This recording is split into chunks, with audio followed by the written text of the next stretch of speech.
Bismillahirrahmanirrahim. In this lesson, we'll be analyzing the fifth chapter of the first part of the novel Atonement.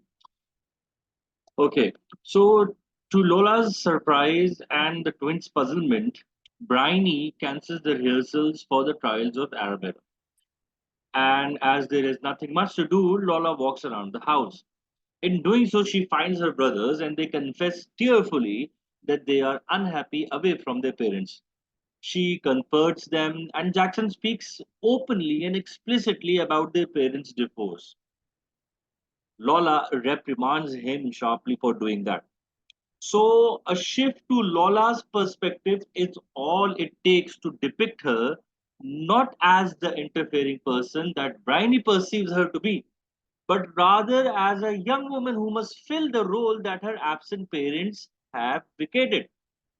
So Lola's demand that her brothers not mention the divorce, it highlights its emotional impact on her, but also perhaps the social impact for a family, for children, for the siblings whose parents are or have recently divorced. Why? Because a child of divorce, perhaps especially a woman, at the time was likely doomed to a troublesome future. Okay, so the theme, which is very much clear over here, happens to be perspective. As we see Lola with a different perspective. Until now, she has been portrayed to us, present to us, through the perspective of Bryony. Okay, so Paul Marshall appears in the doorway and mentions and introduces first himself to the Quincy children. He mentions that he has read about their parents in the paper, but Lola indirectly discourages him from mentioning any of the drama of her parents' divorce in front of her in front of her young siblings. That's what we found her doing individually as well when her siblings were actually talking explicitly about and openly about the divorce of her parents, their parents. So this exchange, it shows Lola to be more considerate and mature than Paul, who, despite being much older, is actually insensitive in front of the twins. Again, that her perhaps uh, uh, uh, her parents were in the paper uh, suggests the great social stigma of divorce at the time.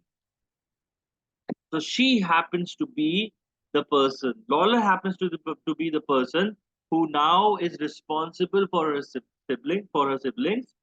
Okay, and Paul, who's talking about the divorce of her parents openly, it happens to be very insensitive thing to do in front of the twins. So because the parents were in the paper, in the newspaper, and that is being tried to cover up by Lola and not being talked about in front of others, it suggests that what kind of a critically intense social stigma used to carry with divorce at that time. The theme again happens to be perspective and class with the presence, with the introduction of the super rich billionaire Paul. Next, now Paul takes a nap on his bed and he awakes to see Lola and the twins in the room right across from his room. He notices that Lola is an attractive young woman and he begins to speak with her. The twins join the conversation and Paul shows them an ammo bar. When Paul explains that it will be standard issue in each soldier's equipment, the twins say that their father thinks the country will not go to war.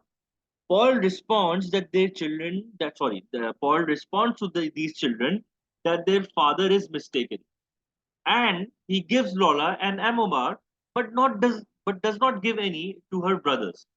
Paul watches Lola while she eats the candy, and that way of looking at Lola was not a normal way of looking somebody. So the so Paul's desire to speak with Lola And the following staring or gazing of her eating the candy bar, it suggests an uncomfortable sexual attraction, while his quarrel with the 9-year-olds reinforces his status as a childish and immature character. The themes would be class and lost innocence, because this is the beginning of a huge incident which is about to happen with Lola, after which she is going to lose her innocence forever. Okay, with this, we're going to end this lesson. If you've got any questions, please ask and feel free to ask them.